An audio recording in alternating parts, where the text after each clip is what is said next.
Hadis berikutnya an Anas radhiyallahu anhu, dari Anas radhiyallahu anhu qala Rasulullah sallallahu alaihi wasallam idza aradallahu bi 'abdi khairan, jika Allah menghendaki kebaikan pada seorang hamba, ajjalalahul uqubata fid dunya, maka Allah segerakan hukuman baginya di dunia.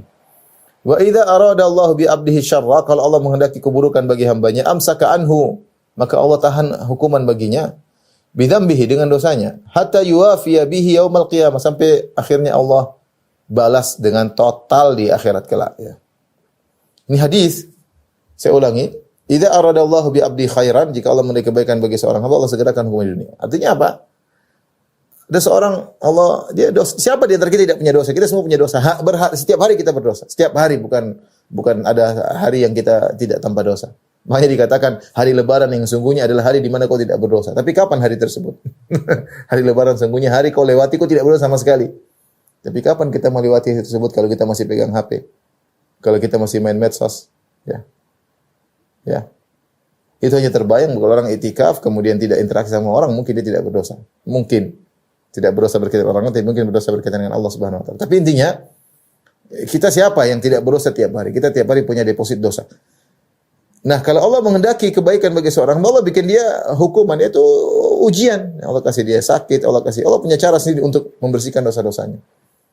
Allah berikan ujian, Allah bikin dia sakit fisik, sakit hati, hatinya pilu, dikata-katain orang, dihina orang, banyak hal. Allah punya cara. Allah punya cara, dan Allah segerakan dalam rangka agar dosa-dosanya terampuni. Kita jangan pernah minta sama Allah, ya Allah, siksa aku sebelum kau siksa aku. Jangan kau siksa aku di akhirat, siksa aku di dunia. Jangan, tidak boleh. Kita jangan pernah berangan-angan untuk minta diberi musibah oleh Allah. La tatamannau liqa'al adu fa idza laqitumuhu fasbiru. Jangan sekali-sekali kalian meminta untuk bertemu dengan musuh. Tapi kalau bertemu sabar. Maksudnya jangan minta dikasih musibah sama Allah. Tapi kalau Allah kasih musibah, dan pasti Allah kasih musibah kalau kau beriman, sabarlah. Ya, sabarlah. Kalau jangan minta dikasih musibah sabar. Dan Allah, di antara tanda Allah mencintai seorang hamba, Allah kasih musibah. Allah kasih musibah di dunia. Ya. Makanya para salaf dahulu, mereka sampai tahu musibah yang menimpa mereka karena sedikitnya maksiat yang mereka lakukan. Sehingga ketika mereka terkena musibah, mereka ini gara-gara maksiat yang pernah saya lakukan puluhan tahun yang lalu atau sekian tahun yang lalu. Subhanallah. Dia terbiasa mengatakan, karena aku begini, aku dijadikan tidak bisa sholat malam sekian tahun. Gara-gara aku pernah maksiat demikian. Subhanallah. Karena mereka jarang bermaksiat. Sehingga mereka bisa tahu, mereka mengkaitkan antara musibah yang mereka dapatkan dengan maksiat yang pernah mereka lakukan. Nah, kalau kita maksiat terlalu banyak. Musibah ini. Kita enggak tahu maksiat apa yang kita lakukan. Bahkan kadang-kadang kita ujub. Ini karena saya ingin diangkat imannya oleh Allah. Ini karena kita lupa bahwasanya kita banyak dosa. Kita memposisikan diri kita seperti para nabi, bahwasanya kita tidak berdosa, tidak ada dosa, makanya kita diangkat oleh Allah. Jangan posisikan seperti itu. Posisikan dirimu sebagai hamba yang penuh dosa. Kalau kamu bersabar menghadapi dosa, menghadapi ujian, dosamu terhapus, derajatmu diangkat. Tapi jangan posisikan diri sebagai seorang nabi bahwasanya saya tidak ada dosa kok, ini cuma ngangkat derajat. Tidak boleh begitu. Itu namanya ujub. Jadi intinya kalau kita terkena musibah, kita bilang Allah masih sayang sama kita. Dosa-dosa kita diampuni, insyaallah kalau kita sabar. Sebaliknya, wa idza aradallahu bi 'abdihi syarra, kalau Allah menghendaki keburukan, maka Allah biarkan. Allah istidraj. Allah tidak berikan musibah, Allah istidraj, biar dia senang terus sampai Allah hatta yuwafiya bi yaumil qiyamah, sampai Allah balas nanti pada hari kiamat dengan dosa yang lengkap. Tidak ada dicicil dulu di dunia, enggak. Lengkap semua dikenain sama dia. Ini mengerikan, ya. Jadi kita sabar. Hadis ini membuat kita sabar. Allah ingatkan dalam Al-Quran banyak. Wa ma asabaka min sayyi'atin famin nafsik. Keburukan apapun yang menimpamu adalah karena kesalahanmu. Ma asabakum min musibatin fabima kasabat aydikum wa ya'fu an katsir. Tidak ada satu musibah yang menimpa kecuali akibat perbuatan kalian, dan Allah maafkan banyak kesalahan kalian. Zaharal fasadu fil barri wal bahri bima kasabat aydin nas liyudhiqahum ba'd alladhi amilu la'allahum yarji'un. Betapa banyak kerusakan nampak di lautan. Kerusakan akibat ulah perbuatan kalian. Allah jadikan itu semua liyudhiqahum ba'd alladhi amilu, agar kalian merasakan sebagian akibat ulah perbuatan kalian, la'allahum yarji'un, agar mereka bersabar, agar mereka sadar. Ya. Jadi kalau ada orang maksiat tapi tidak pernah terkena musibah, itu tanda dia diistidraj. Terus senang. Zalim semakin kaya, semakin zalim semakin tenar.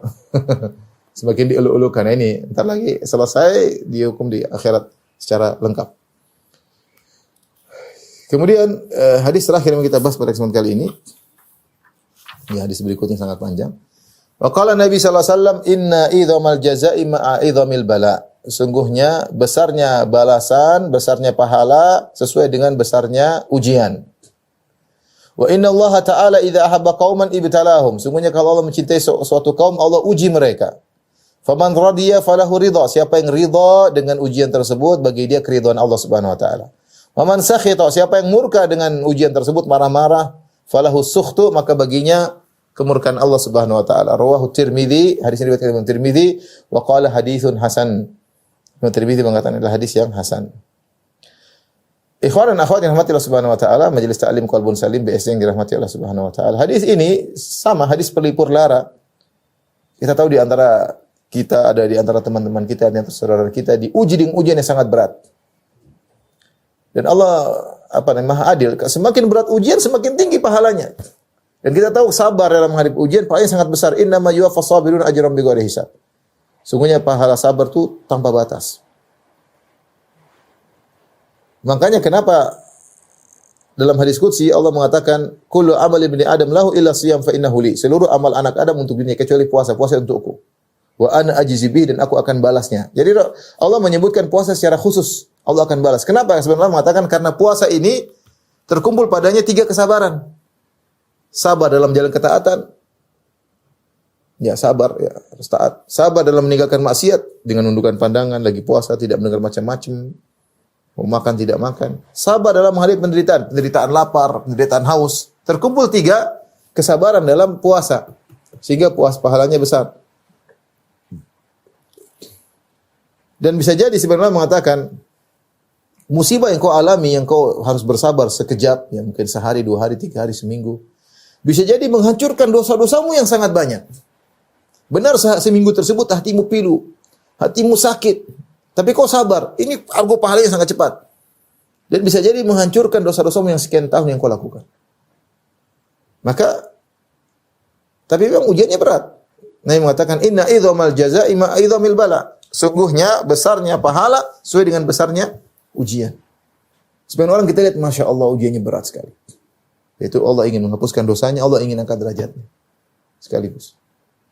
Bahkan Nabi mengatakan, Inna Allah idza ahabba qauman ibtalahum. Kalau Allah mencintai suatu kaum, Allah akan uji. Tanda bahwasanya Allah mencintai suatu kaum, Allah kasih ujian.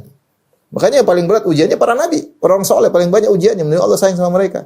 Kalau mereka Allah uji untuk angkat derajatnya. Kalau kita diuji untuk menghapuskan dosa-dosa kita. Kalau kita sabar, kita akan diangkat derajat juga. Faman radiya falahu ridha. Siapa yang ridha, bagi dia keridhaan. Dia ridha bahwasanya ini keputusan Allah, dia tidak protes. Ridha dengan keputusan Allah hukumnya wajib. Ya, ridha dengan keputusan Allah hukumnya wajib. Tapi ridha dengan musibah yang menimpa kita, bahwasanya kondisi kita, maka ini hukumnya sunnah. Yang wajib sabar. Jadi kita bahas ridha ada 2. Ridha terhadap keputusan Allah, bahwasanya ridha Allah memutuskan ini bagi saya, itu wajib hukumnya. Kalau kita protes berarti kita berdosa. Tapi ridho bahwasanya ridho saya dikasih musibah sehingga saya senang dikasih musibah, ini tidak wajib hukumnya sunnah.